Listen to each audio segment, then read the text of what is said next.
Bonne nouvelle pour la bande de diaspora éparpillée à travers le monde. Le quotidien est comme facile. Et ça, le sous-souté au Katakayou, au Kénéroté, les managers, pour la bande de Kombongo. Dans ce là, il y a application sans douleur au Ezali. Très facile. Au côté télécharger à partir à téléphone, na yo continue la bande de Ko. Au Baza, na Kinshasa, République du Congo, au Baza, na Congo Brazzaville, République du Congo.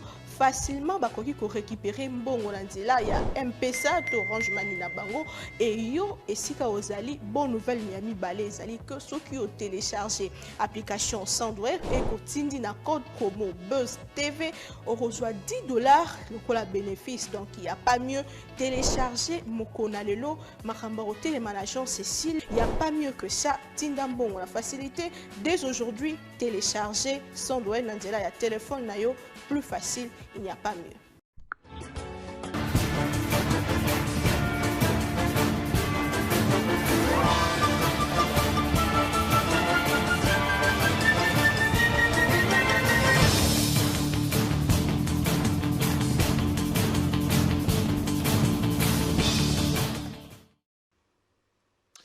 Formation du gouvernement, la population devient de plus en plus inquiétante, constate Forum des As qui pense que l'attente de l'annonce du nouveau gouvernement a dépassé les paroxysmes. Jamais on n'a connu pareille situation depuis 2006, année du début de la vraie démocratisation du pays. Face à cette réalité, des voix s'élèvent pour réclamer un réel changement. L'avenir aussi plaide pour la mise en place des institutions politiques. Toutefois, souligne les journaux, les retards enregistrés dans l'installation du bureau définitif de l'Assemblée nationale bloquent toute la machine de l'appareil public. Affirmation confirmée par les observateurs. À l'exception du président de la République, ces derniers pensent que toutes les institutions de la République sont en passe de devenir obsolètes et exigent la mise en place de nouveaux animateurs. Pendant ces temps, l'opposition parlementaire a dénoncé les blocages de toutes les institutions du pays à la suite d'une guerre des positionnements au sein de l'Union sacrée. Dans une interview accordée hier, mercredi, à radiocapi.net, le président du groupe parlementaire Ensemble et Alliés, Christian Mwando Simba, tient le président Félix Tshisekedi pour responsable du retard dans la mise en place des animateurs des institutions publiques du pays. Processus électoral, les députés provinciaux éliront prochainement les sénateurs le 22 avril et les gouverneurs le 29 avril, des scrutins souvent critiqués à cause des accusations de corruption des grands électeurs. D'après RFI, les services de la présidence chargés de prévenir et combattre ces fléaux a lancé un numéro vert pour recueillir les dénonciations de corruption des députés provinciaux. Diplomatie, la nouvelle première ministre Judith Suminwa Tuluka a échangé hier mercredi avec la ministre belge des Affaires étrangères Habib en visite officielle en République démocratique du Congo, rapporte Forum des As.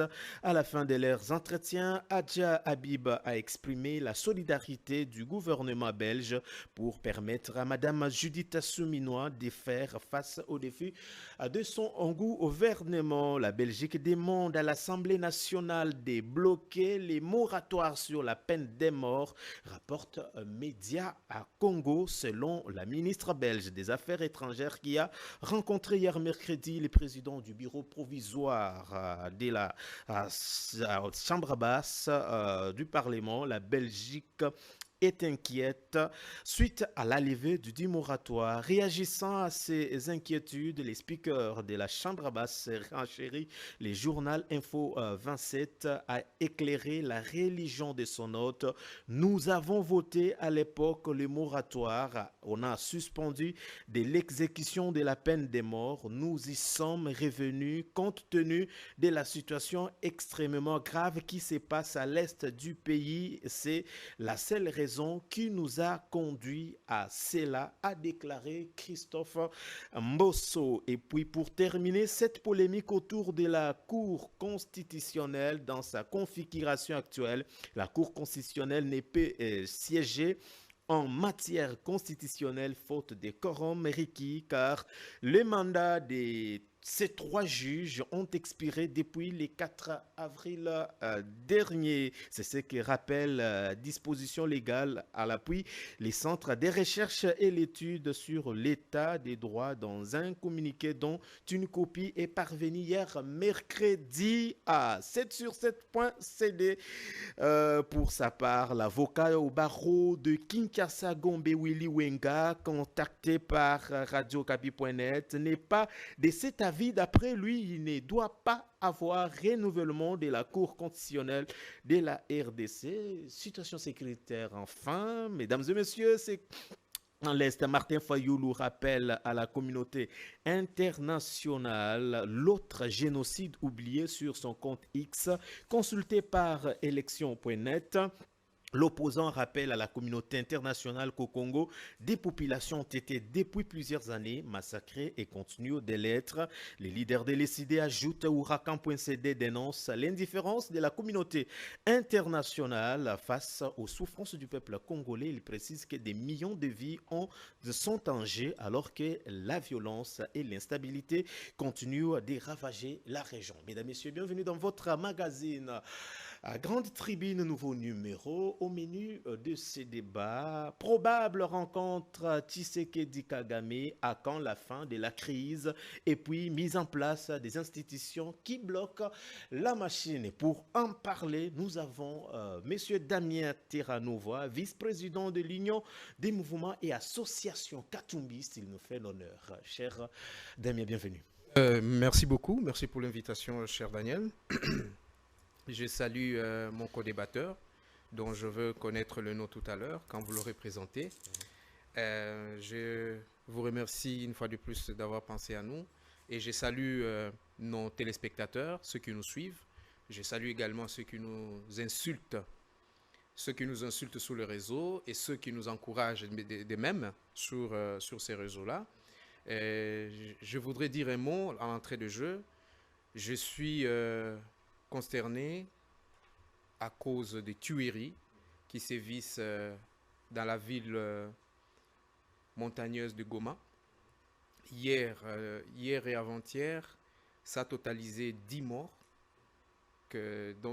perpétrés par des inciviques sur des paisibles citoyens, mettant mal la situation aggravante qui est déjà à l'est du pays. Et vraiment, je suis de cœur avec toutes ces familles là-bas. Que Dieu préserve ceux qui restent et que Dieu reçoive l'âme de ceux qui ont été sauvagement tués par des inciviques et que la malédiction tombe sur ceux qui ont perpétré cet incivisme. Et je remercie aussi Top Congo Buzz, M. Christian Bossembe et tout son personnel d'avoir pensé à nous pour que nous puissions venir échanger sur la RDC, la République démocratique du Congo. Merci beaucoup. Il n'est pas seul, vous l'avez compris. En face de lui, M. Elibeni Kamalenga, président de l'Action pour un Congo uni, un parti politique membre de l'Union sacrée. Cher Elibeni, bienvenue. Merci, cher Daniel. Je salue le co-débatteur en face. Merci. Tout le plaisir est aussi pour nous. Donc, plaisir partagé. Ouais. Et je crois que c'est le Congo qui gagne parce que les analyses que nous apportons, c'est un plus à ce que notre pays attend pour pouvoir se développer. Je salue tous les peuples congolais qui auront l'occasion de suivre en ce net moment. Je salue tous les Congolais de la diaspora, ceux de Kinshasa et d'ailleurs. Et donc, voilà. Merci. Merci beaucoup. Monsieur Damien avait déjà donné un avant-coup par rapport à l'insécurité dans l'Est, avec tout ce qu'il y a eu comme attaque. Et à vous également, est-ce qu'il y a une information que vous voulez aborder avant notre thématique en termes de biscuits? Mais justement, la situation de l'Est de la RDC, c'est une situation qui mérite d'être parlée. Parce que j'ai souvent l'occasion de, disons, l'habitude de dire que l'histoire congolaise doit être écrite par les Congolais. Elle doit être pensée par nous, parce qu'on ne va pas laisser les autres frères africains et ceux d'outre-mer l'écrire, mais il faut que le Congolais eux-mêmes l'écrivent, parce qu'il faut dire que c'est la date depuis 1994 que notre pays souffre à cause d'un plan machiavélique monté par Bill Clinton, alors président des États-Unis, et la France et les autres. Objectif, c'était de venir prendre gratuitement les minéraux. Mais comme indique les protocoles de Sage-Sion, ces gens, ils sont sans cœur. Capitalistes sont-ils? Ils peuvent arriver ici, décimer tout un village, mais pour trouver le prétexte d'entrer ici et désigner un ennemi commun qu'ils vont combattre. Ils l'ont fait à l'Irak, hein, en Irak plutôt, et en 1994, ils ont décidé de décimer les Rwandais. Vous comprenez? Ils ont décimé 800 000 personnes au Rwanda, créé un génocide, mais le prétexte de leur plan, c'était l'entrée au Congo. Donc vous allez comprendre que, et depuis ce temps, notre pays a été déstabilisé, l'administration par terre, l'armée quasi inexistante. Ils nous ont imposé un embargo injuste, et cela a fait en sorte que les Congolais, ne comprenant pas les méandres de la situation, ils ont cru peut-être que ce sont les gens auprès de qui on devait aller pleurer, mais alors que c'est eux qui sont à la base de la situation. Et Dieu merci, les Africains commencent peu à peu à ouvrir l'œil pour comprendre que la situation que nous traversons ont pour nom ces gens-là que nous avons vus à Kigali en train de célébrer le génocide rwandais. Et je bénis Dieu pour la toute première fois, parce que on dit mentez, mentez, il en restera quelque chose. Oui. Il faut dire que pendant 30 ans, les prétextes de génocide de Tutsis qu'on devait protéger, soi-disant qui représente 15% de la population au Rwanda, qu'il fallait protéger, a toujours été présenté comme le prétexte ayant permis à Kagame d'avoir entre ses mains l'accompagnement et le soutien de tous les grands dignitaires de ce monde. Mais à l'occasion de ces festins, il a été précisé clairement qu'il n'y avait pas seulement les Tutsis qui étaient tués, mais il y avait également les Hutus, les Twa, ainsi que d'autres peuples. Donc vous comprenez que la donne change à travers une phrase et bouleverse la chose, et Kagame est dans tous ses états. Parce que ça fait 30 ans qu'il n'a fait que véhiculer cette situation pour présenter aux gens que les Tutsis sont marginalisés, ils souffrent, nous sommes minoritaires. Mais en réalité, 12 millions de Congolais, plus de 12 millions de Congolais qui sont morts, il faut qu'on en parle. Il y a plus de 2 millions de déplacés qui souffrent, qui passent une nuit dehors dans des conditions inhumaines. Et ça, il faut en parler. Il y a plus de 500 mamans qui sont mortes. Mais 800 000 à côté de plus de 12 millions, soit 15 millions. Donc vous allez comprendre qu'il y a une injustice humanitaire qui devrait être corrigée pour que nous puissions finalement, que nos morts puissent reposer en paix. Et c'est très important de le dire. Alors, cher Damien,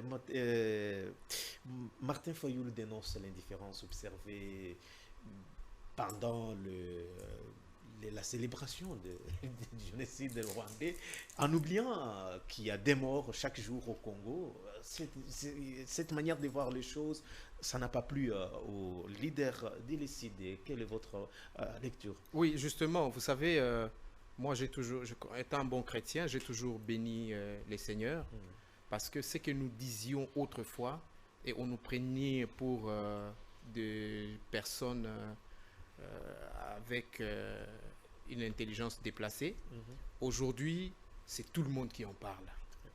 Nous autres, nous avions commencé à dénoncer cette complicité américaine déjà très tôt. Vous savez, c'est pas pour rien que seulement Kagame fait un anniversaire pompeux aujourd'hui, après 30 ans. Parce que le plan de l'Occident contre le plan qui devait balkaniser le Congo avait pour durée 30 ans. Ça a commencé en 1994 et ça devait se terminer en 2024. Donc ça fait 30 ans. C'est-à-dire quoi? C'est-à-dire que aujourd'hui, l'Est de la République démocratique du Congo devait déjà appartenir au Rwanda. Aujourd'hui, où nous parlons, après 30 ans, c'était le plan. Leur plan a été de laisser ceux qu'ils ont appelés les intérams, c'est-à-dire les FDLR, entrer dans la République démocratique du Congo avec les armes pour qu'ils aient une raison afin de les attaquer au Congo et conquérir l'Est de la République démocratique du Congo et s'y installer. Okay. Mais comme le dieu de Kimbangu, de Kimpavita, et aussi des autres grands leaders, Lumumba, est vivant, Dieu n'a pas permis cela jusqu'aujourd'hui. Okay. C'est ainsi que vous voyez, Kagame organise une grande fête où il devait hisser les Tutsis comme ils sont au Rwanda, parce que vous savez, je l'ai dit dans une émission, qu'au Rwanda, dans l'armée rwandaise, la majorité est Tutsi. Oui. Pourtant, dans la population rwandaise, la minorité est Tutsi. C'est-à-dire, ils ont pris toute leur minorité, ils l'ont capitalisé en armée.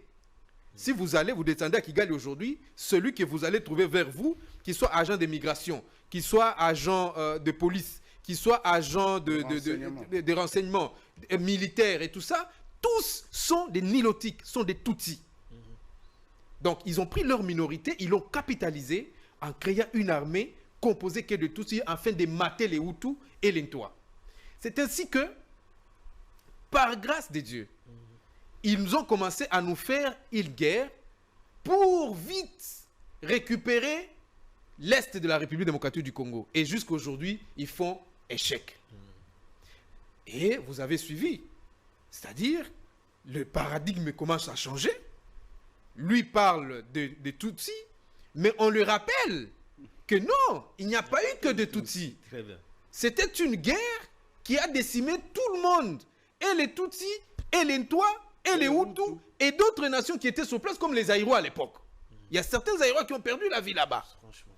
Et même, il y a le président burundais, toute une institution, les présidents, son ministre de défense, son ministre, je pense, de communication, ils sont morts dans cette guerre-là. 2 présidents ont péri. 2 présidents ont péri dans cette guerre, et donc, Kagame ne devait pas se prévaloir d'être celui qui amène la paix. Parce que c'est lui qui a mis le feu à la poudrière. Mais aujourd'hui, les langues se délient. Vous avez le fils de Abiyarimana, qui à l'époque avait 18 ans, son fils aîné. Et aujourd'hui, il en a 48, et il veut faire la politique. Je suis tout à fait d'accord avec lui, parce que nous sommes en communication, et nous l'encourageons pour faire cela. Hein? Nous sommes prêts à l'accompagner, même si nous sommes Congolais. Il est de nôtres, parce que, vous savez, le jour que son père mourait, Mobutu Sese Seko Kuku Azabanga a demandé à Abiyarimana de ne pas aller au Rwanda ces jours-là, et il lui a demandé de faire d'abord un tour à Guadolité pour qu'il reste, parce que Mobutu, bon, selon ce qui s'est dit, il connaissait le plan machiavélique qui était contre son ami. Et même nous avons vu, dans cette guerre-là, après que M. Abiyarimana fut tué, Mobutu Sese Seko Kuku Azabanga, maréchal, a envoyé toute une armée aller chercher la femme et les enfants et les amener chez nous. Donc aujourd'hui, le fils d'Abiyarimana, qui s'appelle Henri, commence à faire la politique et il a dénoncé toutes ces choses malveillantes que M. Kagame a mis sur pied. Je pense que Kagame touche à sa fin.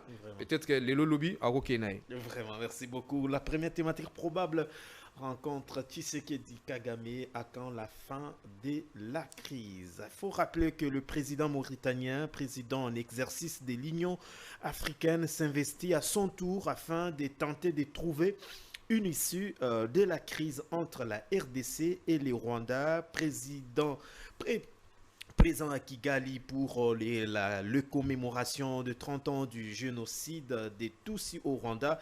Il y a rencontré son homologue rwandais la semaine précédente. Il avait reçu le président congolais Tshisekedi à Mauritanie. Son objectif dans sa démarche est d'aboutir à un cessez-le-feu rapide dans la région, puis revenir sur les autour d'une même table, ce que tente faire depuis plusieurs mois le président angolais Joao Lorenzo. C'est-à-dire le président mauritanien veut également s'investir dans la démarche d'une médiation qui est tentée de faire il y a beaucoup de mois Lorenzo. Est-ce que à quoi peut aboutir cette démarche selon vous?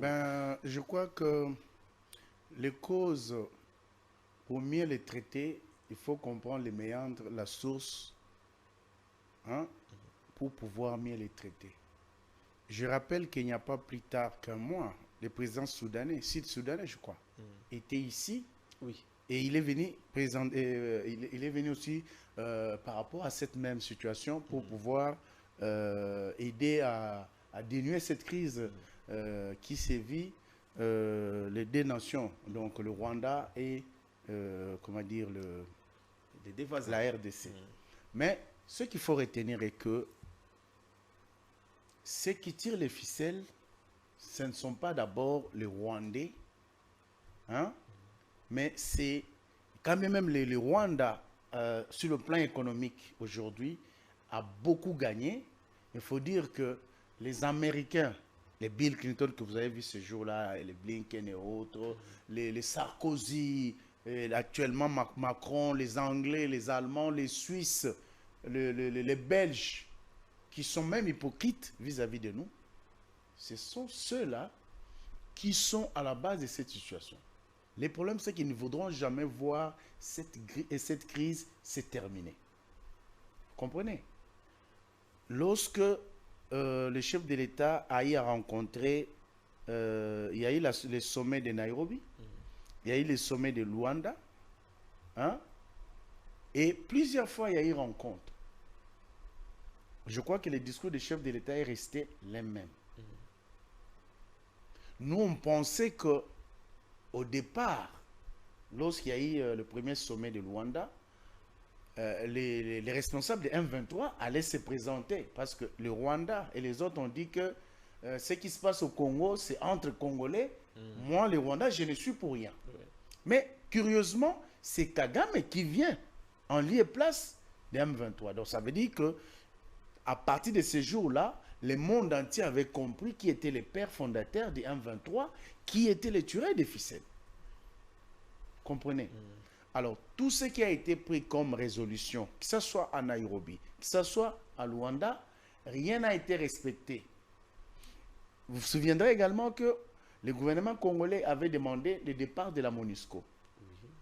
Au regard des dates qui étaient déjà signées, la MONUSCO devait déjà quitter le sol congolais. Mais ils ont tout fait pour imposer et voter une résolution qui accorde encore une année de plus à la MONUSCO. Objectif, maintenir la MONUSCO au Congo parce qu'ils ont besoin de continuer encore à voler les minéraux du Congo parce que cette guerre, elle est économique. Comprenez? Et l'objectif aussi, c'était de partitionner les pays. Mais comme mon frère Aye allait dire, les 30 ans qui étaient assignés à partitionner, à saucissonner le Congo, de 1994 à 2024, aujourd'hui, rien n'a été fait dans ce sens. Mais il faut comprendre que quoi qu'on fasse, du moment où nous n'avons pas encore la ferme volonté des Américains, des Français, des Allemands, des Anglais, des Suisses, des Polonais, de l'OTAN, bref, de l'OTAN, Union européenne et autres, je crois que le théâtre va toujours continuer.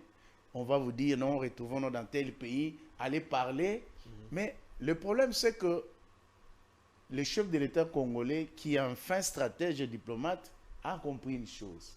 On ne va pas aller faire la politique de la chaise vide. Parce qu'avant, on parlait du Congo sans les Congolais. Et c'est comme ça que la plupart du temps, si aujourd'hui nous avons des problèmes avec les voisins, C'est parce que tout l'argent qui revenait au Congo était soit donné aux Camerounais, aux Congolais de Brazzaville, aux Angolais et autres.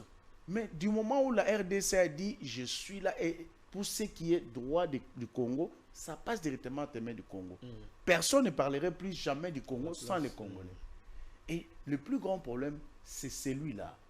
Vous comprenez? Parce que le Rwanda s'entête parce que ce sont les Américains qui imposent les règles du jeu. Les Français et autres, ils vous disent non, non, on va faire ceci, cela. Mais malheureusement, ils ont trouvé le fils de Tshisekedi, qui est aussi têtu, qui est fin stratège, qui a compris que le Congo est un pays solution. Donc, vous avez besoin de prendre ce qui est chez nous, il faut venir parler avec nous.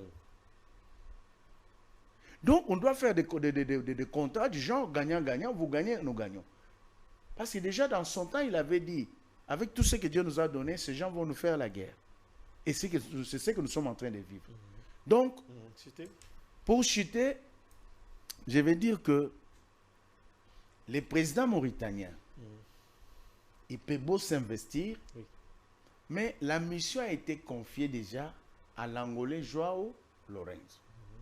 Il s'investit pour faire les bons offices, comme les présidents sud-soudanais l'a fait, mais les mêmes causes produisant les mêmes effets, je me dis, du moment où il n'y a pas encore volonté chez les impérialistes, qui sont à la base de la situation qui traverse notre pays et la sous-région de l'Afrique centrale, je crois que rien ne va avancer.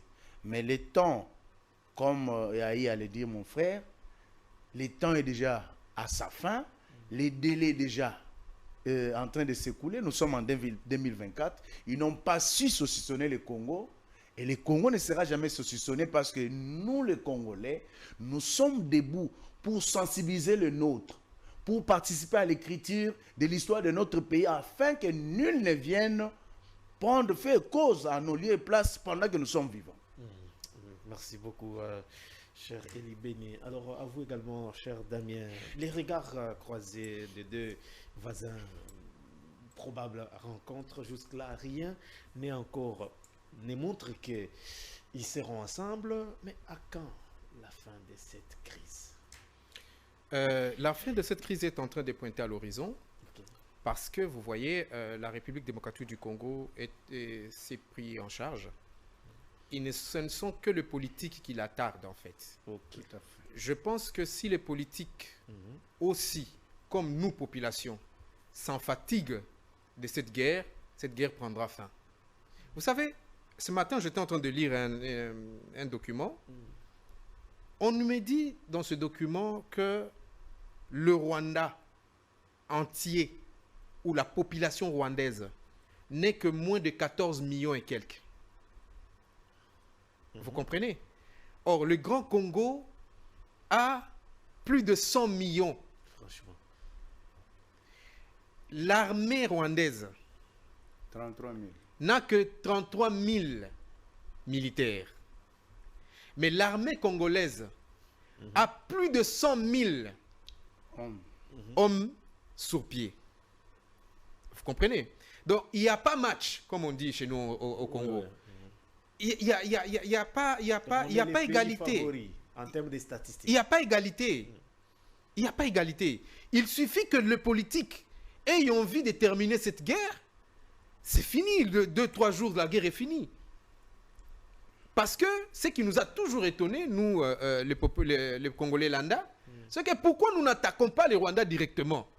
Et nous avons plusieurs poches, plusieurs entrées. Les gens vont vous dire, non, notre armée était, infiltrée et tout ça. Mais toutes les armées du monde sont infiltrées. Toutes les armées du monde sont infiltrées. Mobutu était là, son armée était infiltrée. Parce que jusqu'à la fin, on a vu que Mobutu perdait les terres, pas par la guerre, mais c'était juste par conquête. Oui. Et une conquête sans armes. Ça veut dire qu'il y avait des traîtres. Oui. Mais avant ça, Mobutu gagnait des guerres. Vous comprenez? Ça veut dire qu'aujourd'hui, si le politique congolais prend conscience lorsque je parle du politique congolais, je vois le numéro 1, les chefs des armées, il prend conscience de rendre la souveraineté à la République démocratique du Congo. Nous allons finir cette guerre dans 2 ou 3 jours. Nous avons suffisamment d'hommes. Regardez comment est-ce que nous avons perdu, considérez un peu comment est-ce que nous avons perdu Rwindi. L'M23 est entré sans une balle. Il est entré. Oui. Mais quand nous avions décidé de récupérer Rwindi, ça nous a pas pris une journée. Vous comprenez? Donc, je pense que le grand problème ici, c'est le politique congolais. S'il prend conscience de terminer la guerre finira. Mais malheureusement, cette guerre est en train d'enrichir plusieurs. Parce que c'est une guerre qui est chez nous, ça fait plusieurs années. Oui. Nous connaissons le rapport Mapping. Dans le rapport Mapping, il y a eu 2 noms, il y a 2 noms qui sont là, qui ont participé, pas seulement au massacre, mais, comment dire, à la guerre. Et ils ont causé des morts. Lequel le politique congolais n'a jamais voulu procéder à la valorisation, c'est-à-dire à l'interpellation de toutes ces personnes qui sont aujourd'hui assis sur des chaises d'autorité au Congo. Donc, mon cher ami, je pense que si nous, le Congolais, si le politique congolais veut qu'il y ait eu la paix et une paix durable au Congo, il n'a qu'à prendre tout son sérieux et tu verras que la guerre finira dans la République démocratique du Congo. Et même le Rwanda et ses voisins, donc parce que nous ne parlons que de Rwanda, malheureusement. Mais écoutez, il n'y a pas que Rwanda. Oui, vous avez l'Ouganda aussi à côté. Moi, je le dis toujours, il faut dénoncer l'Ouganda. Parce que ceux qui ont pris Bunagana, ce n'étaient pas des Tutsis, ce n'étaient pas des Rwandais, c'était les Ougandais. Et ceux qui gèrent Bunagana aujourd'hui, c'est les Ougandais. Oh, à Bunagana, on retrouve des minerais stratégiques qui sont extraits par l'Ouganda. Et l'Ouganda est en train de vendre ces minerais-là au détriment des Congolais. Alors, il faudrait que le Congolais, le politique congolais prenne conscience et vous verrez que tout cela va finir. J'ai aimé, je vais chuter par là, j'ai aimé la déclaration du gouverneur du Sud Kivu, du Nord Kivu, je veux dire. Il dit, les militaires sont au solde des politiques. Tu comprends? Il a dit, ce qu'il a dit m'a ouvert grandement les yeux et la tête, comme pour dire que tout est politique. Okay. Et si les politiques voudraient apporter de la paix là-bas, la paix y sera. Merci beaucoup, cher Damien, à la politique, de voir quelles sont les mesures à mettre en place pour terminer cette question de guerre. Alors, nous avons vu lors de commémoration du génocide rwandais, des leaders, des présidents, nous avons vu les Sud-Africains, la Tanzanienne, la dame de la Tanzanie, elle était également là. Quel est le regard ou quelle attitude que nous, Congolais, nous pouvons avoir vis-à-vis de ces gens-là? Parce qu'ils nous soutiennent, en même temps, ils étaient de l'autre côté. Est-ce que c'est quelle carte qui se joue? Non, mais ce qu'il faut retenir est qu'à base des relations entre les États, il n'y a que les intérêts, il n'y a pas d'état d'âme, il n'y a pas à considérer que parce que tel est en relation avec nous, ça s'arrête là, il ne peut pas collaborer avec d'autres pays. Raison pour lesquelles on doit considérer que si chaque pays a des représentations dans d'autres pays, ça veut dire qu'ils entretiennent des relations diplomatiques, des relations bilatérales qui permettent à ce qu'ils soient en contact d'une manière ou d'une autre. Et je crois que ça, ce qu'on a vu au Rwanda, c'était des gens venus justement pour l'invitation. Parce qu'ils ont été invités à cet effet. Vous comprenez? Parce que il faut aussi, il y a tout un message aussi dans cette situation-là. C'est comme il y a toujours un début et il y a toujours une fin. Vous comprenez? Kagame a invité les gens pour leur faire voir que c'est un grand et c'est grâce à lui que ce pays est devenu ce qu'il est. Comprenez? Mais il y a le Congo à côté qui est en train de perturber, qui dérange. Demain, ils peuvent même venir détruire tout ce que nous avons fait ici. Il faut faire très attention au discours. Comprenez?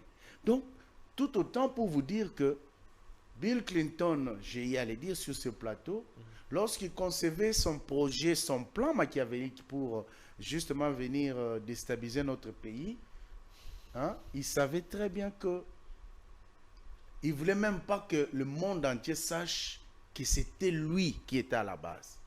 Et pour info, nous avons tous les Noirs qui étaient informés, qui avaient info sur ces plans machiavéliques, ont été tués, tous. Ils ont été poursuivis dans leur pays, tués, matés, tués.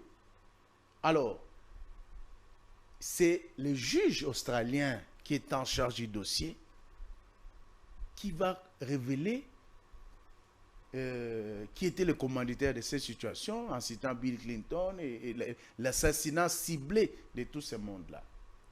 Et donc, s'il faut revenir maintenant à ta question, on doit retenir que nous, on ne peut pas interdire à un chef de l'État d'un État souverain qui est invité par un autre chef d'État, même si nous, on ne s'entend pas.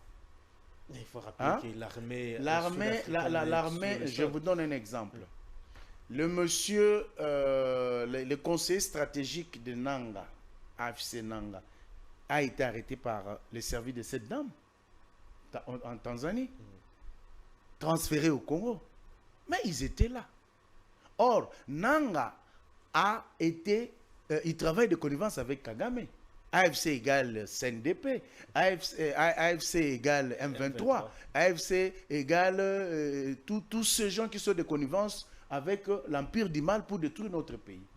Et ils ont été, Nanga a été présenté, ses collaborateurs à Kagame. Et il a même présenté... Est-ce que c'est que Eric Kouba, si je ne me trompe pas, dit, est-ce que c'est vrai, c'est ça la réalité? Non, mais attends. C'est une manière de nous détourner des Non, ce n'est pas une manière de détourner. Vous savez que les services ont leur manie de questionner. Ils peuvent utiliser tout. Est-ce que vous avez déjà vu comment les services secrets nazis, américains, de la KGB utilisent des méthodes pour faire parler à quelqu'un qui a été appréhendé? C'est-à-dire, on n'a pas besoin de nous révéler. Mais ce que Kouba a révélé comme information au renseignement militaire, ce n'est pas à prendre à la légère. Parce qu'il y a des observateurs qui disent que c'est pour créer des frustrations à mais l'interne, pour profiter. Justement, ceux qui parlent de frustration, ce sont des gens à qui on doit demander de clarifier leur position. Vous comprenez? Nous sommes un État souverain. La justice peut se saisir d'un dossier et commence ou même les services. Hein? Parce que quand toi tu te rebelles et tu prends les armes contre ton pays, mais la Constitution, il y a la Constitution, il y a les lois de la République. Ce sont des faits prévus et punis par la Constitution et les lois de la République. Le Code pénal est là à cet effet. Vous comprenez? Alors, c'est comme là, mon frère est de l'opposition. On nous a brandi l'article 64 durant tout ce temps ici. Non, mais l'article 64 en question a des revers. Il peut autant être utilisé par les régimes en place comme par l'opposition. Mais lorsque vous voulez prendre le pouvoir par des méthodes peu orthodoxes qui ne sont pas reconnues par notre Constitution, et on met la main sur vous, comment voulez-vous... Parce qu'on va prendre l'exemple du cardinal qui dit les frustrations et tout ça. Lorsque 500 mamans sont violées, il n'y a pas de frustration. Lorsque 12 millions de Congolais, ou plus de 15 millions de Congolais sont tués, il n'y a pas de frustration. Lorsque nous avons plus de 2 millions de déplacés qui aujourd'hui vivent dans les conditions les plus inhumaines possibles, et il n'y a pas de frustration. Et lorsque un cardinal se permet de venir dire aux Congolais que non, ils sont frustrés, c'est pourquoi ils sont allés prendre les armes. Mais on prend l'exemple d'un des compatriotes que je connais bien, avec qui on a étudié. Dans une même université, Jean-Jacques Mamba. Il était candidat durant ces élections, j'étais candidat. Lui et moi, nous n'avons pas été cités par la CENI pour être dans l'hémicycle. Mais parce qu'il est frustré, il est allé prendre les armes. Pourquoi nous, on n'a pas pris les armes? Donc c'est pour dire qu'on ne peut pas encourager quelqu'un à faire du mal à la population. Mais soi-disant, vous prenez les armes pour venir libérer la population. Mais entre-temps, vous êtes en train de massacrer cette même population. Quel imbroglio. D'où, c'est pour te dire que on doit faire un effort pour que l'autorité de l'État soit rétablie. Mais je voudrais aussi prendre un volet de ce qu'a dit mon frère pour terminer. Il y a une chose importante qu'il faut retenir. Parce que moi, j'ai dit que cette guerre ne peut prendre fin que lorsque... pour moi, j'ai toujours préconisé une chose. Il faut que l'opinion interne de chaque pays qui est à la base de la souffrance du Congo soit saisie et vous verrez qu'ils vont prendre du recul. Deuxièmement, ce que dit mon frère par rapport aux politiques congolais, c'est aussi important. Mais justement, le problème que nous avons, les politiques congolais, pour la plupart, ce sont des gens qui roulent maintenant pour ces mêmes étrangers, manipulés par ces mêmes Kagame et les autres. Or, l'Occident n'a jamais voulu ce que nous ayons un impact social en Afrique, en général, et en particulier au Congo. D'où il faut que les politiques congolais aient un impact social, que lorsqu'il s'agit de notre pays, que nous puissions nous lever, nous tous, parler le même langage. Et vous verrez que le blanc ne viendrait pas manipuler un Katumbi, ne viendra pas manipuler un Sesanga, ou un Tshisekedi, ou un Bemba, ou un Fayoulou. Vous comprenez? Parce que les jours où ils comprendront que c'est lui, nous avons tous compétit. Tshisekedi a été le plus fort, il nous a gagné. Mais lorsqu'il vous tend la main, c'est notre pays. Obama était opposé à Hillary Clinton. Mais lorsque Obama a gagné, ils ont travaillé ensemble. Et vice-versa, en France, partout ailleurs, c'est comme ça. C'est ça ce qu'on appelle pacte social. Mais chez nous, non, c'est moi qui ai été élu. Si ce n'est pas moi qui sors ce jour-là, comme a déclaré notre frère Katumbi lors des élections, si ce n'est pas moi qui sera publié ce jour-là, le pays sera divisé. Et les Blancs aiment ce genre de discours. Ils ont déjà ciblé une personne qui va manipuler. Et c'est ça le danger de l'Afrique. Et c'est pourquoi mon parti prend ces denrées rares, ces pactes sociaux, pour que les politiques apprennent à se mettre ensemble lorsqu'il y a des grandes questions qui font en sorte que les pays soient sauvés. Ils se mettent ensemble, vous verrez, aucun Blanc ne se donnera le luxe de venir diviser les Congolais. Parce que ils sont le matin, non, Katumbi, toi tu ne peux pas accepter Tshisekedi, non, Tshisekedi, Katumbi, non, non, Fayoulou, non, non, non, Mozito, non. C'est comme ça que ces gens ont toujours manipulé les politiques africains en général et congolais en particulier. Et donc le jour où on mettra en place un pacte social, et c'est ce qu'ils combattent comme vous n'avez pas idée, parce que le jour où on va apprendre à ces gens à dire ce que nous on ne veut pas, à ce jour-là, ce sera parti parce que preuve en est, le chef de l'État l'a fait. Lors du point de presse conjoint qu'il a eu avec le président français. Il a dit, vous devez avoir à respecter les Congolais. Comprenez? Vous n'allez pas toujours ce qu'on doit faire, on ne doit pas faire. Nous sommes un pays indépendant et c'est déjà le départ. Merci beaucoup. Alors, cher Damien, un mot par rapport à la première thématique avant d'aborder la deuxième. On retient encore sur cette question où qu'est-ce qu'il faut en termes clairs? Vous avez parlé de la volonté politique pour terminer la guerre. Alors, de manière ramassée, qu'est-ce qu'on retient? Bon, je vais d'abord, je veux pas laisser passer ce que mon maître Willy, maître Eli venait, voilà, maître Eli venait de dire, parce que ce n'est pas du tout une vérité. Moïse Katumbi n'a jamais fait une telle déclaration. Si, c'est passé dans les médias. Non, pas nous, on l'a suivi. Pas du tout. Si, sur RFI. Peut-être que non, non. Moi, je l'ai suivi personnellement. Non, vous l'avez mal suivi. Pourquoi? Parce que Moïse Katumbi, c'est un partisan de paix.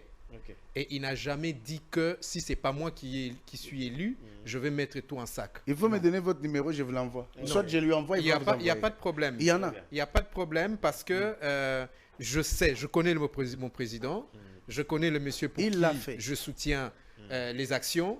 Il est vraiment un non-violent parce que ça c'est un autre débat. Maître, si vous voulez, on peut y en revenir.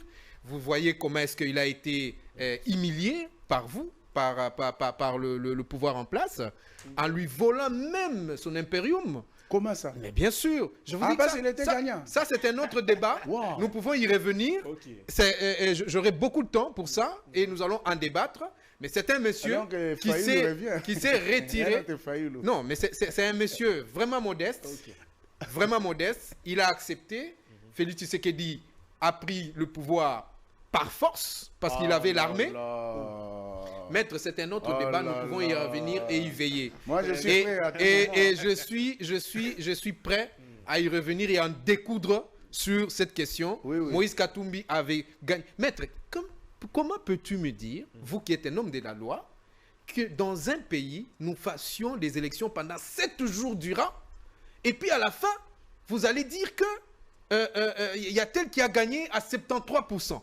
Le fait est que non. La vérité est là, les Congolais étaient sur. Moi, j'étais candidat. Ce n'est pas le débat. J'ai sillonné la ville en tant que candidat. Ce n'est pas le débat, je n'ai vu mais aucun endroit où Katumbi a gagné dans une salle. Non, vous n'étiez pas son témoin. C'est justement le vous problème. n'étiez pas son témoin. Vous ne pouvez pas dire qu'il n'a pas gagné. Nous qui étions ses témoins, nous savons ce qui s'est passé. Les premières. Peut-être au Katanga. Et puis en plus, où les bulletins du chef de l'État ont été volés, déchirés et envoyés dans la poubelle. Vous parlez de Kinshasa comme si Kinshasa était la RDC. Non. Vous étiez à Kinshasa, nous avions contrôlé les élections dans toute la République. Le premier jour, le 20 décembre, à 17h, à l'heure où les élections devaient finir, Katumbi était favori. Donc ça, ce n'est pas le débat. Ce n'est pas le débat aujourd'hui. Ce n'est pas le débat aujourd'hui parce que c'est un débat honteux pour des intellectuels que nous sommes. C'est quelque chose que nous avalons amèrement. Mais bien sûr, amèrement, parce que nous, les intellectuels que nous sommes, on ne pouvait pas admettre. Et aujourd'hui, nous sommes quoi? Le théâtre, nous sommes la raillerie du monde. Le monde entier se moque de nous. De voir que c'est chez nous seulement où on a accepté de faire les élections pendant plus d'une semaine. Et tous les intellos, parce qu'ils sont certains du même langue linguistique, du même zone linguistique que le chef de l'État, et les autres sont des partisans, s'il vous plaît. J'ai pas encore répondu à ma question. Donc voilà, je m'excuse aux téléspectateurs parce que je prends un temps qui n'aurait pas dû.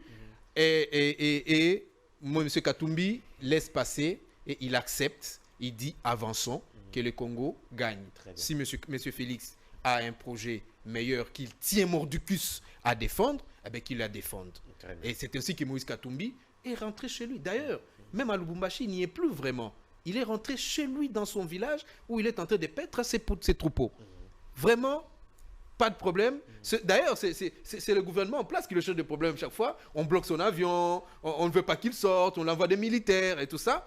On comprend cette bassesse politique congolaise, mais je pense que les choses sont en train de changer dans la République démocratique du Congo. Alors, je vais chuter... De manière ramassée par rapport à la question, probable rencontre Félix. Non, mais je pense que M. Félix Tshisekedi ne devait pas rencontrer Kagame. Ça, c'est ma façon de voir les choses. Il ne devait pas le rencontrer parce que Kagame, c'est un imposteur. Kagame, c'est celui qui nous vole. Comment toi, un propriétaire, tu vas aller chercher à négocier avec un voleur? Un voleur, on l'arrête, on l'attrape, on le bat, on le met en prison. Quels que soient les prix.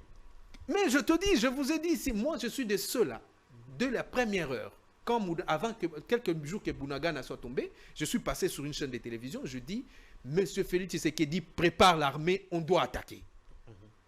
Et évidemment, les Congolais disent il y a des traîtres et tout ça. Moi, je dis, même s'il y a des traîtres, cherche quelques personnes. Parce que le Congolais, papa, il nous faut combien de personnes pour prendre le Rwanda? Donc, cherche des personnes loyales et, dans un secret absolu d'État, tu fais attaque au Rwanda directement. Et ça allait vraiment freiner à partir de là. Mais malheureusement, il y a eu ce qu'il y a eu. Et aujourd'hui, les pays peinent. Hein, vous savez que les fonctionnaires de l'État ne sont pas payés. Et on dit c'est à cause de l'effort de guerre. Très bien. Hein, donc le Congolais paye le plus grand prix. Merci beaucoup. Et la dernière thématique, mise en place des institutions qui bloquent la machine au niveau de l'Union sacrée. Cher Eli Béné Kamalenga. Merci beaucoup, cher ami. Je crois que personne ne bloque la machine. Mais il est certes que il y a des gens, peut-être qui ont des ambitions démesurées. Ils ne pensent pas au Congo et aux Congolais, mais ils pensent plutôt à leur propre carquois. Et je crois qu'à chaque fois que moi j'ai l'occasion d'intervenir par rapport à cette question, j'ai toujours demandé au chef d'État de se placer au-dessus de la mêlée, de penser au Congo et aux Congolais, parce que le Congo a tellement de gens intelligents, capables, qui peuvent aussi travailler pour le développement de leur pays. On ne va pas développer ces pays avec le tribalisme, cher ami. Comprenez? Le tribalisme n'a jamais développé un pays. Le népotisme n'a jamais développé un pays. Comprenez? C'est pourquoi il faut parfois se dépasser et voir dans l'administration congolaise, il y a des gens qui sont compétents. Et Gilles Alinguet est ici. Hein? Mais est-ce qu'on savait qu'on pouvait avoir un compatriote qui soit apte aujourd'hui à être une référence? Parce qu'il y a des gens qui viennent de la France, de la Belgique, de l'Union européenne, de partout là, pour voir le modèle congolais de contrôle des finances. Oui. C'est parce qu'il s'est illustré, mais il était toujours là. C'est depuis 87 ou 85 que l'IGF existait. Mais le chef de l'État fait confiance à ces messieurs, il s'est illustré. Mais il y a des Congolais comme ça qui peuvent travailler, être utiles à leur pays. On ne va pas aller prendre une poignée de gens dont la mission est de bloquer les choses et faire en sorte que s'il faut aller là-bas, ce soit un de leurs, un enfant, cousin, neveu, nièce et tout ça. Mais le Congo a besoin de tous ces dignes fils compétents. C'est 100 millions d'habitants. La différence entre nous et l'opposition congolaise à l'Union sacrée, c'est que nous-mêmes, quand ça ne va pas, on critique et on dit non, là il faut corriger. Peut-être que le peuple peut être surpris d'abord. Non, mais Maître il est en train de dire ça pourquoi? Pour ne pas donner peut-être raison à des mauvaises langues qui viendraient, non, et ceci, et c'est tel. Non. Nous disons au chef de l'État de se dépasser de certaines ambitions démesurées. Okay. C'est très important.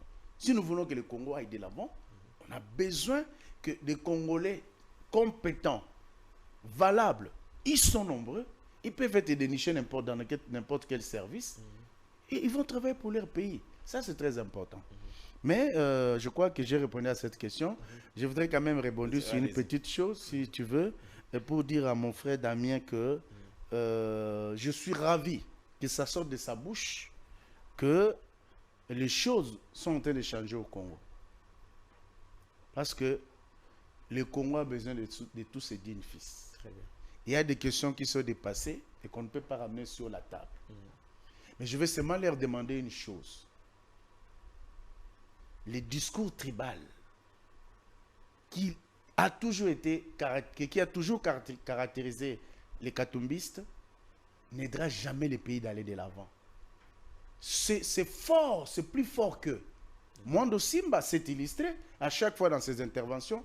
Moi, je pensais que Damien allait peut-être sortir de ces 20e étages du sous-sol, mais il y est tombé. Il dit non, les mêmes langues, tout ça. Non, le Congo n'a pas besoin de ça.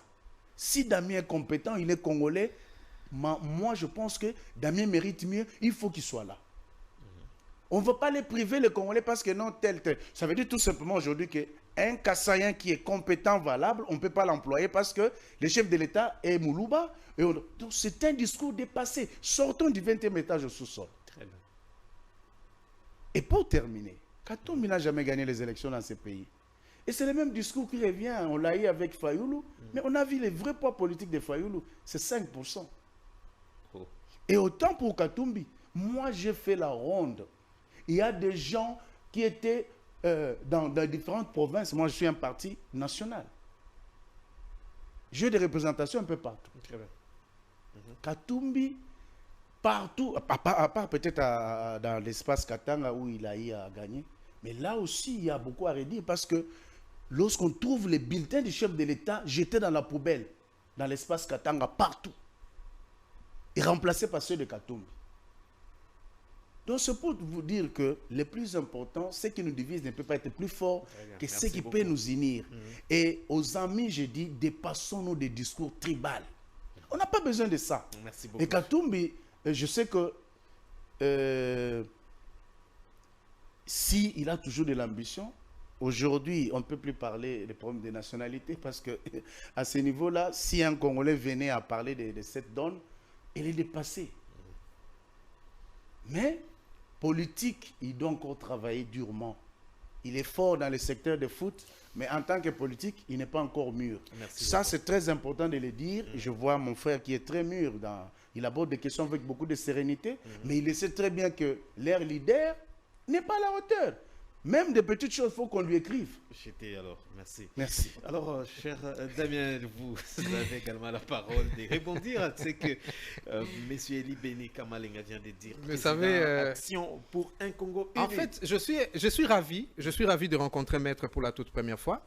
Je pense que c'est la qualité des personnes dont la République démocratique du Congo a besoin. Très bien. Je le dis parce que je suis en train de le lire entre des lignes. Quand il parle, je trouve que c'est quelqu'un de très développé et il veut le bien pour ce pays. Très bien. Mais il m'a mal compris en fait quand je parlais du même espace linguistique du chef de l'État. Je n'ai pas parlé du tribal, je n'ai pas voulu parler ou bien moi je suis pas tribal. Hein. Moi d'ailleurs je suis né des parents des provinces diamétralement opposées. Vous voyez. Donc ça ne peut pas être mon lot et je me sens bien avec les Kassaïens qui sont mes frères, je me sens bien avec les Katangais qui sont mes frères, je me sens bien avec les Kivussiens qui sont mes frères, je me sens bien avec les Équatoriens qui sont mes frères, donc je me sens congolais tout entier, à part entière, vous comprenez? Et donc, si je parle de ça, c'est tout simplement pourquoi? Parce que il y a une classe de personnes qui sont effectivement tribales, comme il le dit. Et ce sont eux qui brandissent ces mensonges, en fait, en disant que Katumbi ne peut pas faire la politique. Mais écoutez, gérer déjà une société, lui il est avocat, gérer une société, ça dérive d'une politique. Parce que ce sont des personnes que tu gères. Et M. Moïse Katumbi n'a pas qu'une seule société, il en a plusieurs. Il a pris Mazembe du néant, il a rendu une équipe célèbre dans le monde, pas seulement au Congo, parce que c'était en Afrique et ça gagnait même au Japon. Donc c'est une grande équipe que, ne fût-ce que pour ça, nous devrons lui être, je veux dire, reconnaissants et l'encourager. Monsieur Katumbi a commencé ses affaires de 1 plus 1. Aujourd'hui, il en a des milliards. Eh bien, personne ne peut dire non.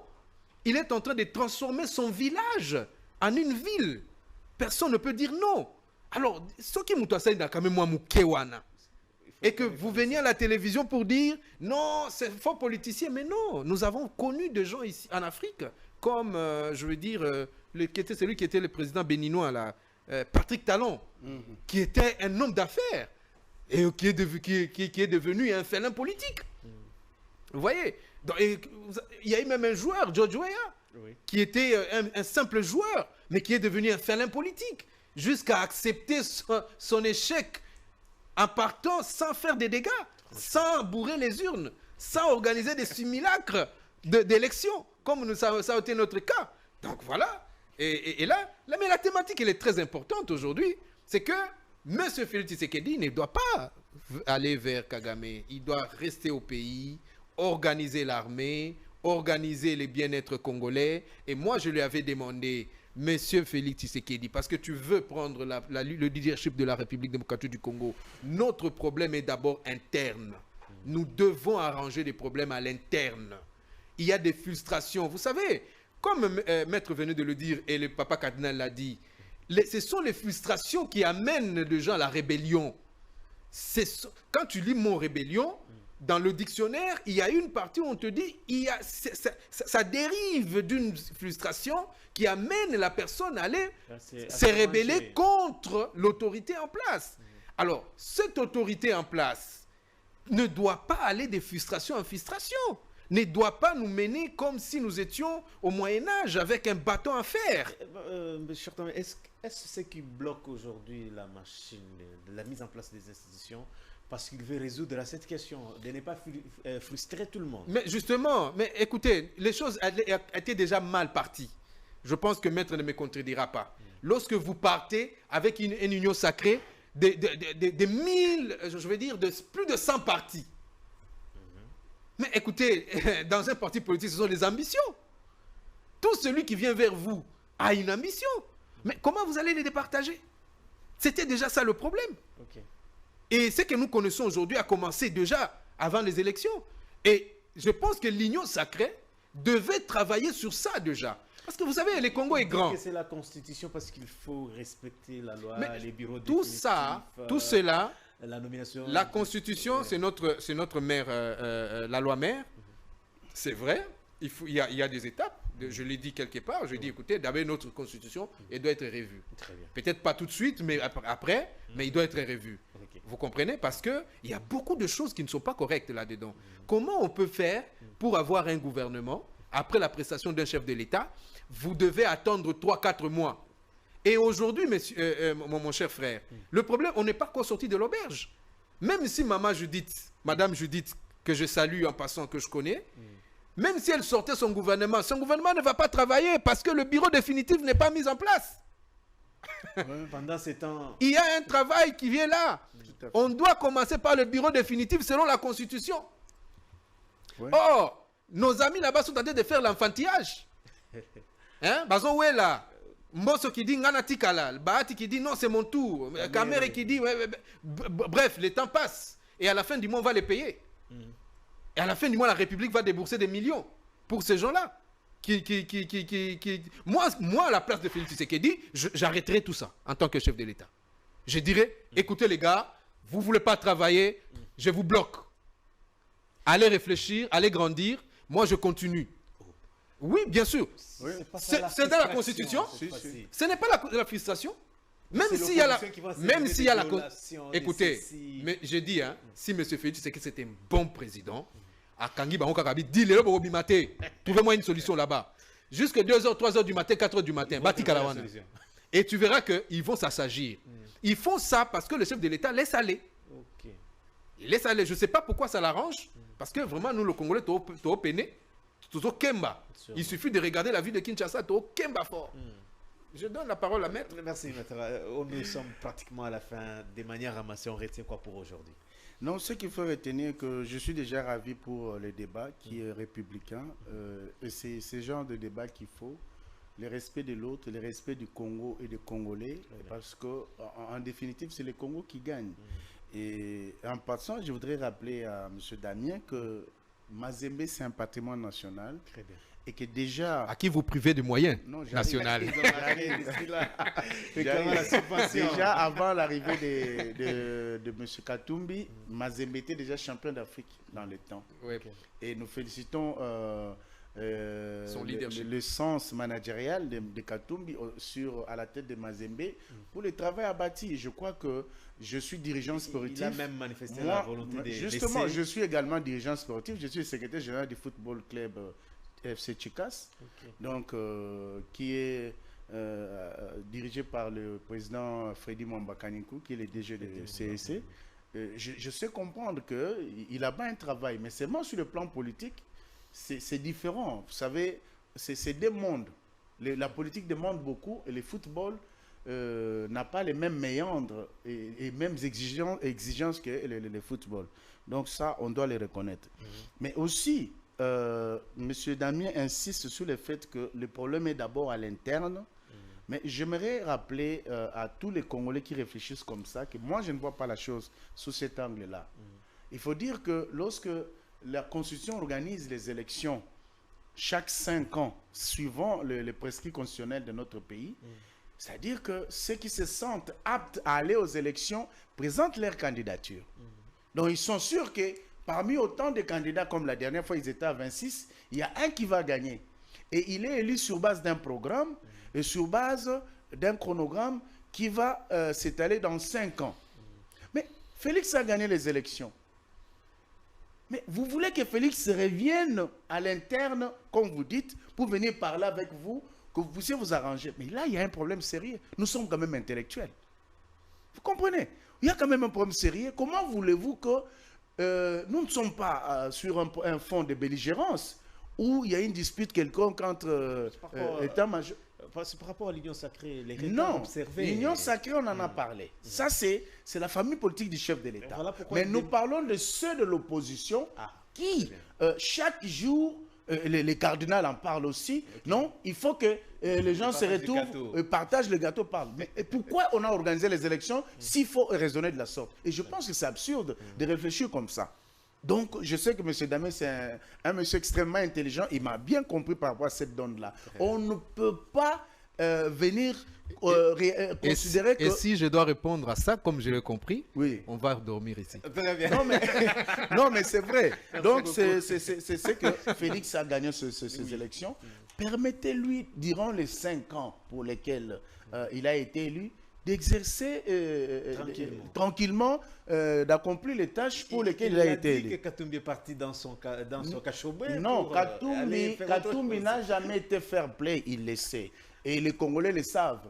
Depuis que Félix a été proclamé élu, nous avons vu Moutamba féliciter, nous avons vu Mozito féliciter, mais je n'ai pas vu Katumbi féliciter, je n'ai pas vu...